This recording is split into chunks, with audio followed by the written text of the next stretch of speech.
오늘의 말씀 제목은 회개치 않으면 너희도 망하리라. 회개치 않으면 너희도 망하리라 하는 제목으로서 말씀을 드리려 합니다. 두어 서너 사람이 예수님께 와서 빌라도가 어떤 갈릴 사람들을 학살하여서 그 피를 제물에 섞여 제물로 드린 그런 끔찍한 사건에 대해서 분개해서 예수님께 말씀을 드렸어요. 그래서 예수께서 뭐라고 하셨느냐면 빌라도가 학살을 하죠. 갈릴 사람들 학살해서 그 피를 제물에 섞여서 이제 드린 끔찍한 사건을 이제 보고를 했더니 예수께서 설명을 하셨어요. 거기에 대해서 응답하여 말씀하시기를 뭐라고 그러냐면 대답하여 이르시되 너희는 이 갈릴리 사람들이 이같이 해 받음으로 다른 모든 갈릴리 사람보다 죄가 더 많은 줄로 아느냐. 너희에게 이르노니 아니라 너희도 만일 회개치 않으면 다 이와 같이 망하리라. 너희도 마찬가지다. 너희도 회개치 않으면 똑같은 재난을 당하게 될 것이다 라고 예수님 말씀하시면서 또 실로암 망대가 무너져서 18명의 사망 사건이 끔찍한 재난이 또 발생했어요. 그 사건을 예수께서 예를 들어서 말했어요. 실로암 망대 참사로 인해서 18명의 망대가 무너져서 사람이 죽었는데 이 죽은 사람들이 다른 예루살렘 사람보다 죄가 더 많아가지고 죽은 줄 아느냐? 그러면서 너희에게 이르노니 아니라 너희도 만일 회개치 않으면 이와 같이 망하리라 하면서 이 사회적인 재난에 대해서 예수께서 하나의 회개의 기회로 말씀하신 걸 볼 수가 있습니다. 근본주의적인 신앙을 가지고 있는 사람들은 단순하게 자기의 보수적인 신앙을 그냥 표출합니다. 팟 로버트슨 목사라는 사람이 2010년도에 IT 대지진이 일어나가지고 22만 명이 죽었습니다. 이 끔찍한 재난에 대해서 뭐라고 그랬냐면 그 IT 사람들이 부두교라고 하는 무속신앙을 가졌기 때문에 우상숭배하고 그래가지고 이런 재앙이 생긴 것이다. 그렇게 말했어요. 한국에서도 김홍도 목사는 뭐라고 그랬냐면 인도네시아의 쓰나미로서 수만 명이 죽었을 때 하나님의 저주를 받은 것이다. 그렇게 김홍도 목사가 그렇게 하고 또 뉴올리언즈 카트리나 허리케인으로 인해서 많은 사람이 죽고 떼죽음을 당하고 그랬어요.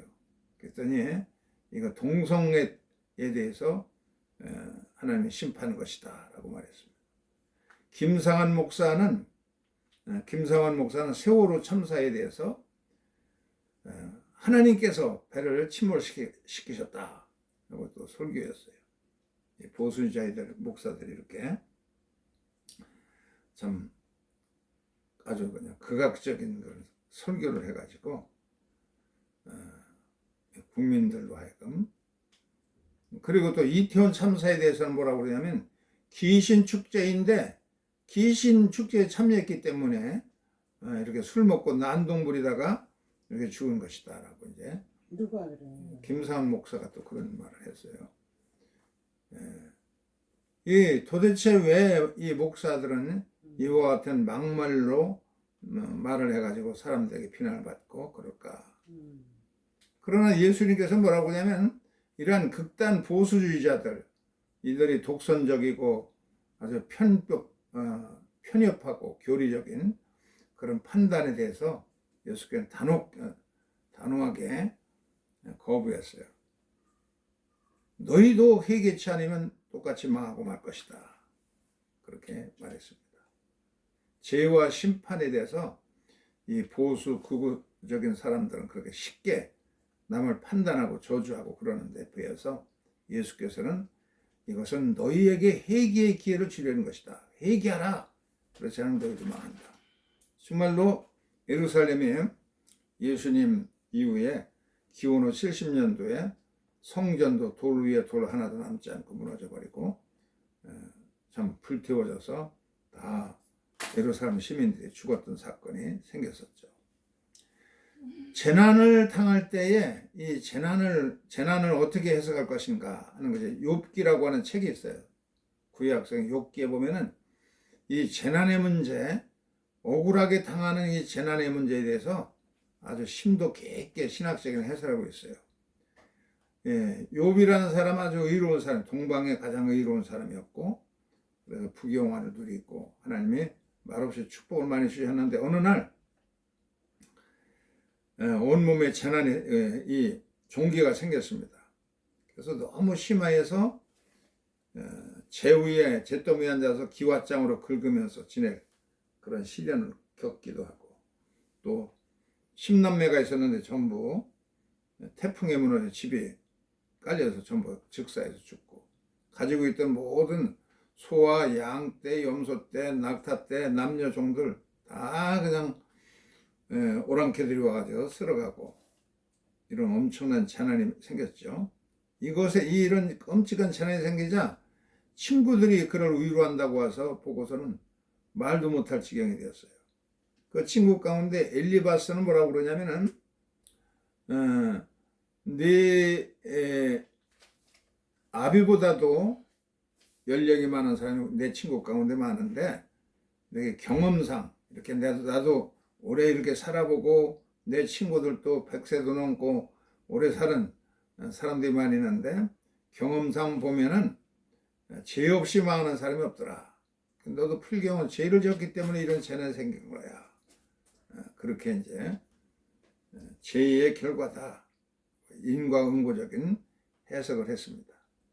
그 다음에 빌닷이라는 친구는 와가지고 전통주의적인 입장에서 인류 역사상에 죄 없이 망한 사람이 없다. 그래, 너도 분명 죄를 졌기 때문에 그런 것이다. 이런 재난이 생겼다고 말합니다. 소발이라는 사람은 교리주의자인데, 이 사람은 네가 당하는 재난은 네가 진 죄에 비하면 너무 가벼운 것이다. 너는 그냥 지은 죄로 말한다고 하늘에서 불벼락 내려서 죽어도 시원찮을 텐데, 그래도 이만큼 된 것은 하나님이 너를 사랑하시고 네가 지은 죄보다는 이 재앙이 오히려 가볍다라고 교리적인 판단을 했습니다. 그 다음에 이제 또 엘리우라고 하는 친구가 있어요. 이 사람 가장 젊은 사람인데 세상 모든 것을 전부 터득한 사람과 같이 얘기하지만 역시 죄를 내가 지어서 이런 재난이 생겼다라고 대답을 합니다. 이렇게 아주 한통속으로 그렇게 의롭고 욥이 경건하고 복받았던 욥인데 어림을 당하니까 전부 그냥 그 상처를 아물게 할 위로하고 그러기는커녕 전부 네가 죄를 지었으면 죄의 탓이라고 이렇게 매몰차게 판단을 하는 겁니다. 그런데 이 욥은 이 친구들과 계속해서 변론을 하다가 하나님께 직접 하나님의 심판대 앞에서 하나님 심판을 받고 싶습니다 하고 말하니까 갑자기 태풍이 불어옵니다. 엄청난 해리바람과 태풍 속에서 하나님께서 말씀하십니다. 내가 이 세상에 기초를 놓을 때 내가 옆에서 보기를 했느냐. 욥에게 하나님 말씀하시는 거예요. 내가 기둥을 세울 때 내가 우주의 기둥을 세울 때 내가 옆에서 보았느냐. 하나님의 천지 창조하신 하나님이 욥에게 계속 질문해요. 그래서 욥이 결국은 욥은 하나님의 말씀의 능력을 깨닫고 겸손해지게 됩니다. 특히 욥기 4장 42장 4절에 보면은 개역 성경과 새번역에 아주 현격한 차이가 있는데요. 개역 성경에 보면은 뭐라고 그러냐면 내가 말하겠사오니 주는 들으시고 내가 주께 묻겠사오니 대답하소서. 이렇게 이제 번역을 해놨고, 새번역 성경 그와 정반대로 주여 내게 알게 해 주옵소서. 새번역 성경에 주님께서 말씀하셨습니다. 들으라, 내가 말하겠다. 내가 물을 터이니 내게 대답해 보아거라. 이렇게 주님이 말씀하는 것으로 그렇게 이제 번역을 새롭게 해놨습니다. 정반대예요. 개역 성경은 내가 말하겠사오니 주님은 들으소서 그런 거고, 새번역 성경에는 주님께서 내가 이제 말하겠으니 너는 입 닥치고 들어라. 그렇게 해석했는데요. 이걸 히브리어 성경에서 보면 이렇게 되어 있습니다. 샤미아나 이제는 네가 들으라. 아노키 답베르 셰멀카 베 호데이니 내가 이제 말하겠으니 너는 들으라. 그렇게 이제 하나님 말씀하는 것으로. 왜 여기 빨갛게 이제 아노키라는 단어를 써요. 내가라는 건데 보통은 그냥 보통은 아니라고 쓰는데 하나님께서 권위를 가지고 말씀하실 때 그때 이제 아노키라고 강조적인 단어를 씁니다. 그래서 아노키 내가 말하겠으니 너는 들으라. 너는 내가 질문하겠으니 내게 대답해 봐라. 하나님 말씀으로 이제 번역을 했어요. 이 성경의 이 강조적이고 히브리어의 동사와 이 모든 문법을 생각한다 그러면 이제 새번역 성경이 더 좀 잘 번역한 것이라 볼 수가 있습니다. 그래서 요번이 이제 하나님께서 야, 너 입 닥치고 내가 말하겠으니 들어. 그리고 내가 물을 테니까 한번 대답해봐. 하나님 말씀에 입을 닥치고 하나님 말씀을 귀담아 듣습니다. 그래서 하나님은 내가 이제 말하겠으니 너는 들으라. 하나님의 강조적인 말씀에 이제 경청하는 그런 요구로 변하게 됩니다. 전에는 귀로만 듣던 하나님을 이제는 눈으로 보고 주를 뵙게 되었다고 고백합니다. 전에는 들은 풍월로 신앙생활 하는 거야, 욥이. 그래도 참 의인이라는 소리를 들었는데 이제는 고난을 다 겪고 말할 수 없는 그 고난을 겪고 나서 이제 하나님을 직접적으로 아주 시청각적으로 체험하고 듣기도 하고 보기도 하고 더 강한 체험을 하게 되었다는 겁니다. 세 번째는 제 주장을 거두어드리고 티끌과 잿더미 위에서 앉아서 회개하나이다. 이제 하나님 말씀을 듣고서는 욥은 아주 겸손해져 가지고 내가 그동안 떠버리고 주장했던 모든 것을 내가 거두드리고 이제는 잿더미 위에 앉아서 회개하나이다 하고 말합니다. 네 번째는 고난을 통해서 더 구체적이고 깊은 신앙의 경지에 이르게 되었다고 고백합니다. 고난 마제 풀목불에 은을 넣으면 찌꺼기들은 전부 나가고 순금을 만들어내고 순은만 남듯이 고난의 풀물을 격시고 나니까 아주 더 순수한 불로 연단한 금보다 더 귀한 믿음을 갖게 되었다는 거예요. 다섯 번째는 복을 전보다 갑절로 더 주셨습니다. 왜 그러냐면 자기를 비난하는 그 친구들을 위해서 욥이 그들을 위해서 중보기도 해주고 그들을 위해서 전부 복받도록 축복을 해줬어요. 그러니까 욥에게도 복이 더 전보다 갑절로 넘치게 됐다는 겁니다. 여섯 번째는 내 길을 주께서 아시니 나를 달리란 후에 내가 정금같이 나오리라. 이렇게 모든 시련은 우리의 신앙을 때려 부시려는 것이 아니라 오히려 불순물이 섞여 있는 것을 갖다가 전부 찌꺼기는 다 나가고 순금같이 이렇게 정련하려고 하는 뜻이라는 사실을 압니다. 일곱 번째는 우매한 친구들을 위해서 기도하니까 욥이 곤경에서 돌이켜 갑절의 복을 받았다 그렇게 말합니다. 이 욥에 당하는 이 재난에 대해서 엘리바스, 빌다, 소발 이런 친구 엘리후 이렇게 비난하고 퍼붓고 그랬는데 결국 하나님 만나고 하나님 말씀을 가만히 경청하고 나니까 정말 더 깊은 경지에 들어갔고 오히려 자기를 비난하는 친구들을 위해서 용서해주고 축복기도 해주니까 모든 것이 원만하게 복받게 되었다고 말하고 있습니다. 욥의 결론이 그렇게 간단하게 끝납니다. 예수님은 너희도 회개치 아니하면 이와 같이 망한다. 회개를 강조하여 두 번이나 똑같은 말씀을 너희도 회개치 않으면 갈릴 사람처럼 그렇게 재난을 당할 것이고 너희도 회개치 않으면 실로암 망대가 무너져서 재난당하는 사람처럼 너희들도 재난당할 것이다.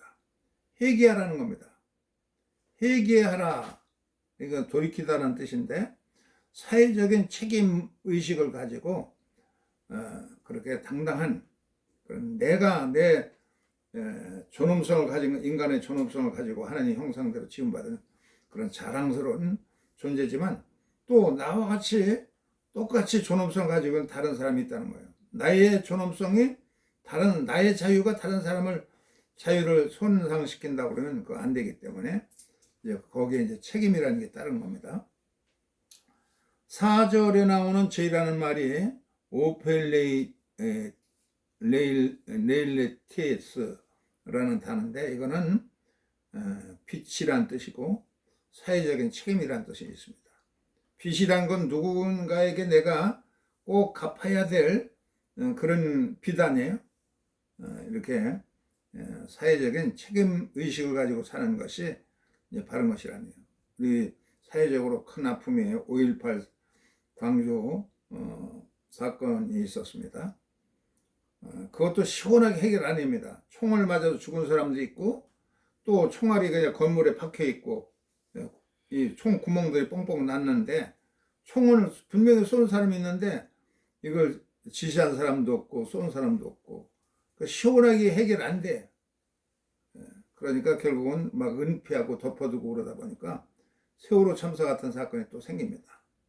이것도 시원하게 해결이 안 돼요. 아주 모든 것이 속 시원하게 이렇게 해결되지 않았기 때문에 또 이태원 참사 같은 비극이 생깁니다. 이것도 덮기에 극복하다 보니까 다른 뭐 상병 같은 사건이 생기고 뭐 오송 참사 같은 사건이 생기고 계속해서 재난이 생기는 거죠.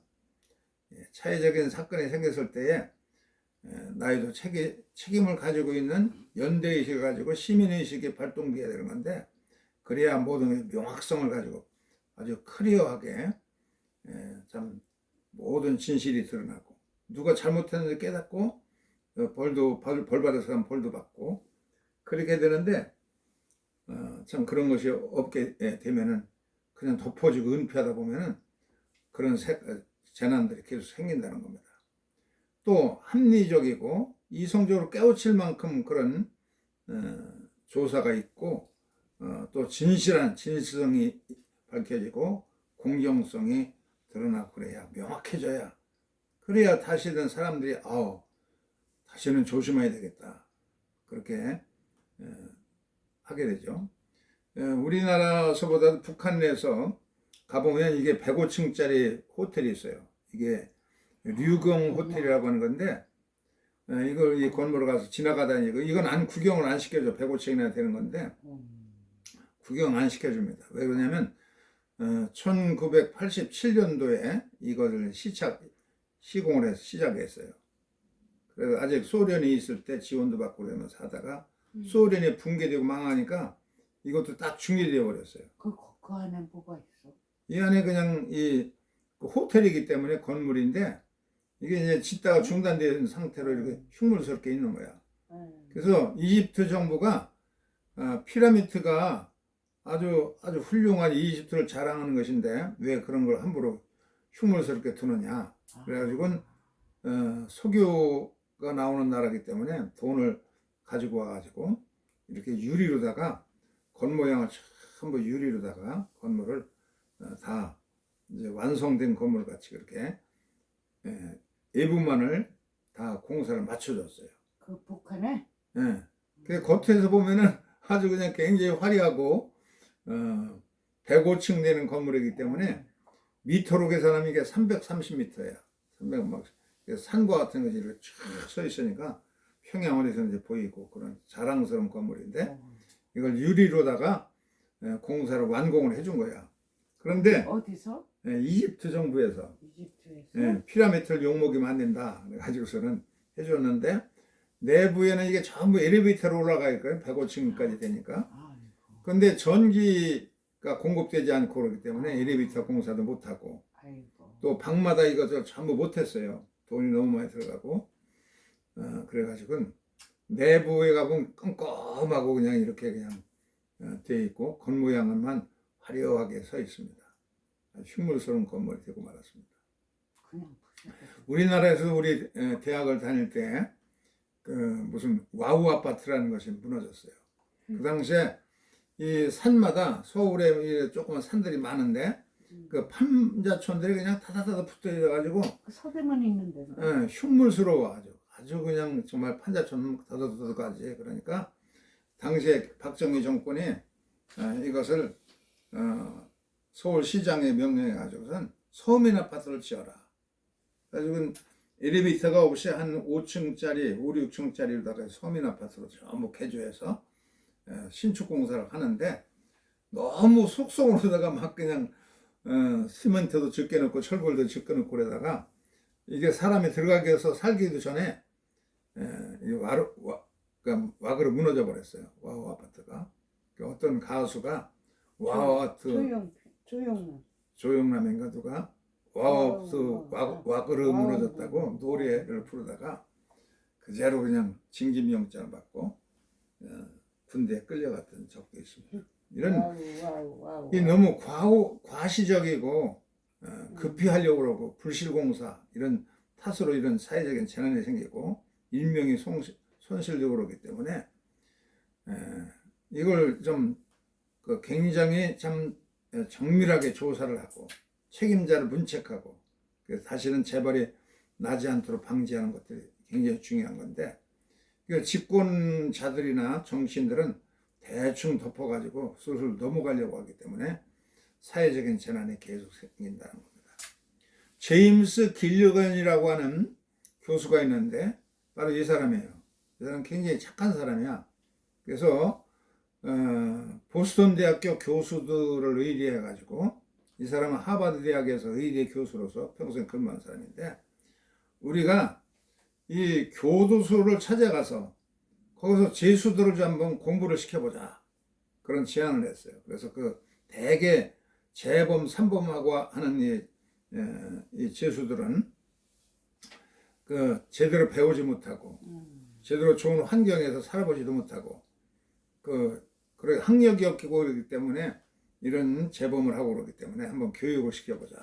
그래서 교도소 안에 학교를 세워서 중고등학교 못 나오는 사람들도 중고등학교 과정을 나오게 하고 또 대학도 거기서 이제 법률도 가르쳐 가지고 변호사 시험도 합격하게 하고 그래서 이 사람들이 전부 취업을 해 가지고서는 전문 직장 갔다 보니까 마음껏 돈도 벌고 집도 장만하고 의젓하게 살으니까 재범률이 제로야. 이 교육 과정을 마친 사람들은 다시 교도소에 들어온 일이 하나도 없어요. 그래서 참 너무 자랑스러워서 이걸 팜플렛을 만들어서 선전했어요. 이렇게 대학교 교수들이 자진해서 그 교수를 찾아가서 교육을 시킨 결과 학력도 인정받고 또 전문 자격증도 얻고 변호사도 많이 나오고 국회의원도 되고 그렇게 되었다 하는 거 자랑스럽게 통계를 가지고선 선전을 했어요. 그랬더니 그 선전 그 팜플렛을 본 사람이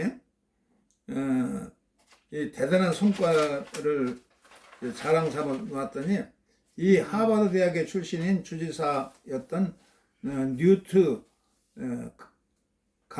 킹 위치라고 하는 이 사람이 그 팜플렛을 이렇게 봤어. 뭐 이래? 나는 하버드 대학 나와가지고 변호사 시험 합격하고 그러기까지 돈이 몇억 원을 들었는데 근데 이 양아치 같은 이 깡패들이 그냥 돈도 하나도 안 들이고서 이렇게 변호사 자격을 얻고 전문직에 종사해?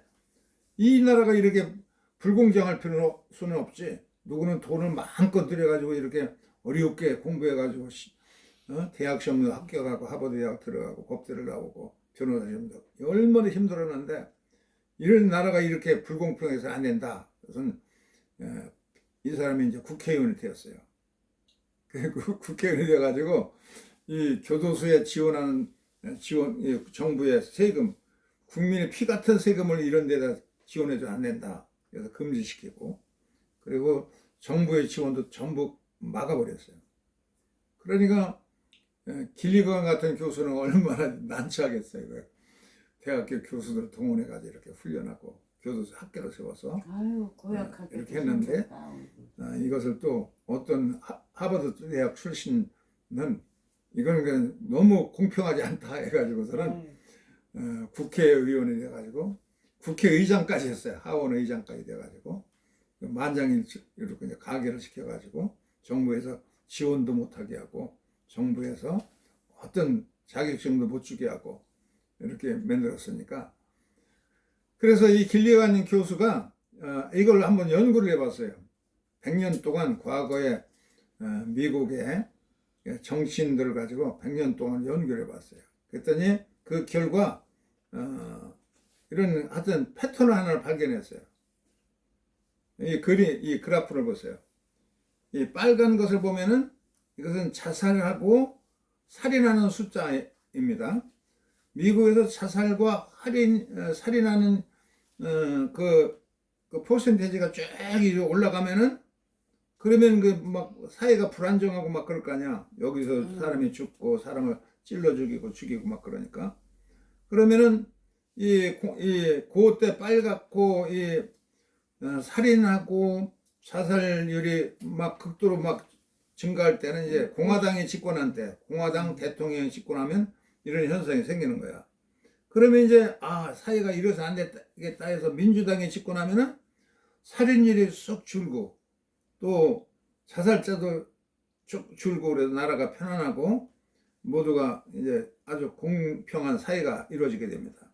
그러다 보면은 이럴 수가 있느냐 하고 또 공화당이 걸기에 대해서 또 대통령 선거에 당선되고 나면 대통령이 공화당에서 나오면 또 자살률이 높고 살인율이 높아지고 사회가 불안정해져 버려요. 그러다가 이게 지수가 계속 높아지면 국민들이 불안하잖아. 그러면 아이고 이거 또 바꿔보자 그래가지고 민주당 대통령이 되면은 또 이게 쭉 자살률도 내려가고 또 살인율도 내려가고 이렇게 패턴이 그렇게 있는 거야. 공화당 대통령이 집권하면은 살인율도 높아지고 자살률도 높아지고. 그 사회가 불안해지면 이제 아이고 바꿔보자 해가지고 민주당이 집권하면은 민주당 대통령일 때는 사회가 안정되고 그래서 살만 나니까 살인율도 적어지고 자살률도 이제 줄어듭니다. 이렇게 패턴이 이렇게 계속 반복되는 것을 볼 수가 있습니다. 그럼 독일은 어때? 이건 미국을 이제 중심으로 한 건데, 그래서 어떤 정치인들은 왜 다른 정치인보다 해로울까라는 책을 써가지고 말하고 있어요. 우리나라도 보면은 이 사람은 간첩단 조작의 명수인 김기춘이라는 법꾸라지입니다. 이 사람이 법무장관도 하고 또 국정원장도 하고 막 그랬는데 이 사람이 이런 일을 할 때는 대통령 선거했을 땐 꼭 간첩단이 크게 신문에 그냥 막 간첩단 구속 사건이 쫙 나옵니다. 그런 가운데서 선거를 하면 또 이제 그 보수 공화당 쪽에서 당선될까요 대통령이? 법에 대해 전문가들이 유신호도 만들고 그런 사람들이죠. 간첩부로 조작하고 대학생들을. 또 이 사람은 우병우로 하는 사람 아니에요? 박근혜 최순실 때에 주역을 맡은 우병우도 이제 그런 이 사람도 법꾸라지야. 그 서울대 법대를 나와가지고 법에 해박하다 보니까. 지금은 나왔겠지. 또 이 사람은 강기훈 유서 대필 사건을 조작했던 검사 곽상도입니다. 그냥 보통 사람 봐도 필체가 전혀 틀린데 그 유서를 대필했다고 그냥 판결을 내가지고서는 사람을 평생 그냥 고생시키고 그랬던 사람. 또 이 사람은 공무원 간첩 서울시 공무원과 간첩으로 조작했던 검사 이시원이라는 검사인데 아주 그냥 중국의 그 공문서까지도 변조해 가지고서는 간첩을 만들어 버렸어요. 멀쩡한 사람은. 법을 이용해 가지고 이렇게 조작하고 막 이런 일이 생기는 거죠. 아유, 다 밝혀졌잖아, 근데. 다 밝혀지니까 결국 나중에 정부가 다 변상해야 돼. 억울하게 옥살이 시키고 그랬다고. 그 사람들한테 변상. 어디에서나 이 법꾸라지들이 있는 것 같아요. 우리나라에도 법꾸라지들이 있고 그들이 그냥 막 그냥 막 발목 잡고 그냥 어거지 써대고 그래서 위험한 정신들이 있다는 겁니다. 그래서 국민들이 시민의식을 가지고 조직된 시민의 의식을 가지고 깨어 있어야 그래야 예수께서 말한 것처럼 너희들도 회개하고 너희들의 사회적인 책임을 가져라. 그렇지 않으면 너희도 망한다고 말한 것처럼 깨어있는 조직된 시민의 조직된 힘을 가져야 사회가 좀 더 명랑하고 밝고 그렇게 되는 겁니다. 정원호라는 사람이 엊그제 라디오에 나와가지고서 얘기하는 걸 들었는데 성동구청장을 3선을 했답니다. 12년 동안 4, 3, 12 3번을 당선돼가지고 3선까지밖에 못한대 이제. 이 주민 투표를 보니까 지지율이 94.7%예요. 그래서 이름을 바꿔가지고 정원호인데 정원육이라고 하든지 개명을 해가지고 다시 또 한번 출마해달라. 시민들이 그렇게 요구가 많다고 그럽니다.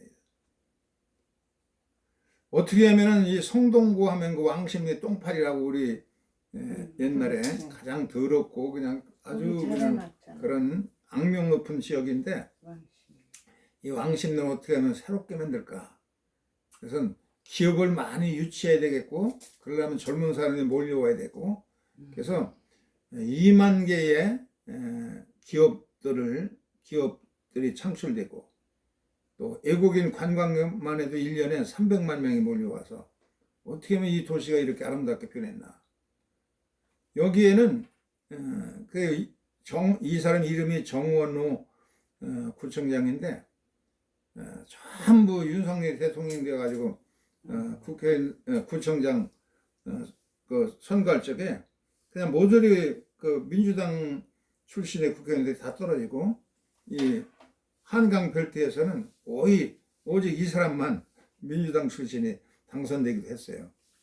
민주당이긴 하지만 너무나 열심히 하니까 구청장은 그냥 네가 해라 해서 그렇게 많은 투표를 얻어서 당선되는 사람이에요. 지금은?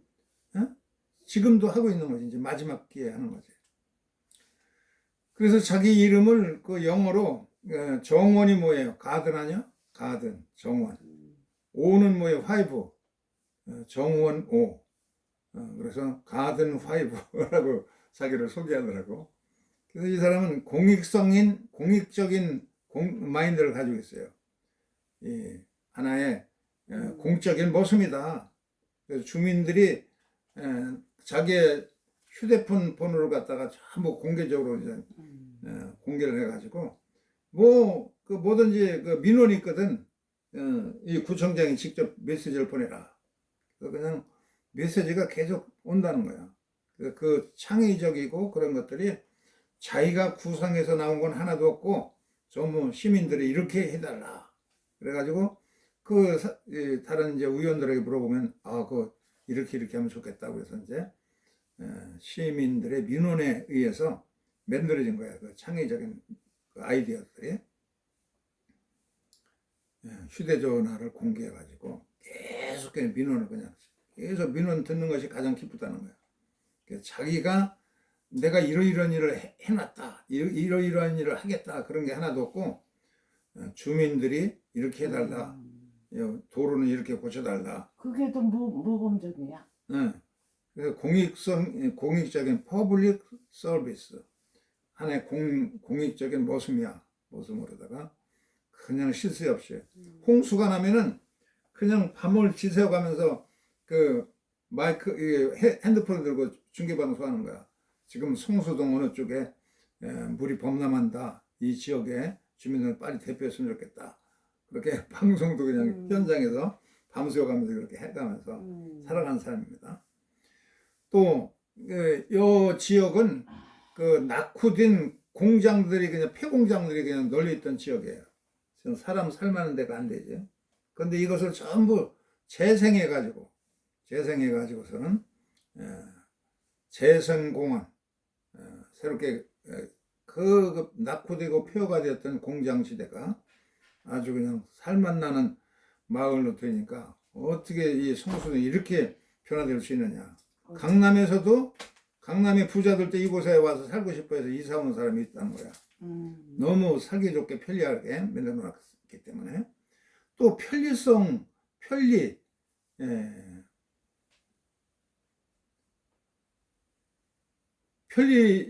편리한 공원.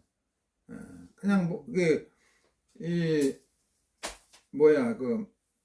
버스 정거장을 이렇게 만들었으면 좋겠다. 그다음에 지붕도 만들고 추울 때는 들어가서 쉬기도 하고 온풍기가 돌아가고 여름에는 더울 때는 이 에어컨도 돌아가는 그런 거기다가 이제 휴대전화 충전기도 좀 있고 그랬으면 좋겠다.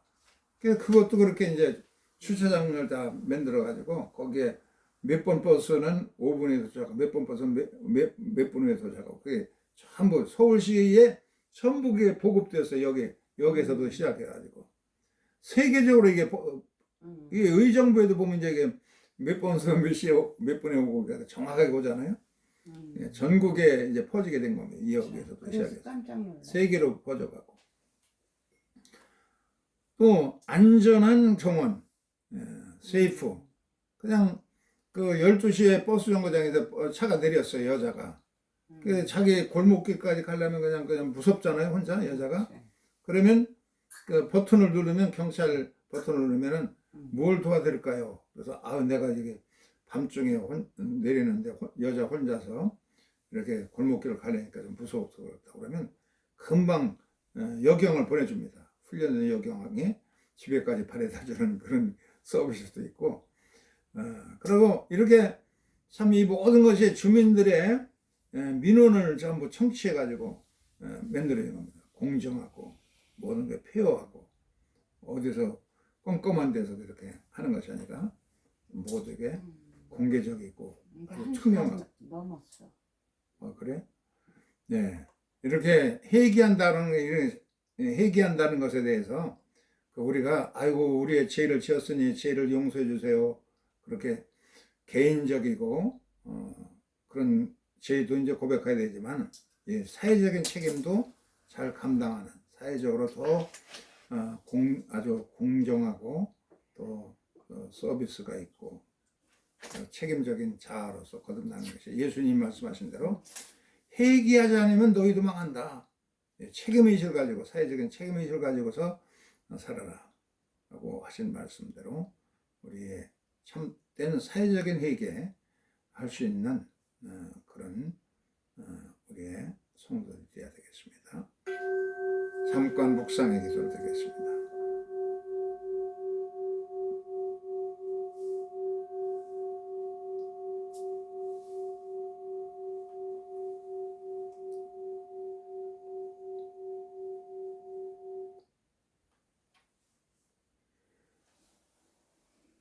(305장) 3절 4절 보겠습니다.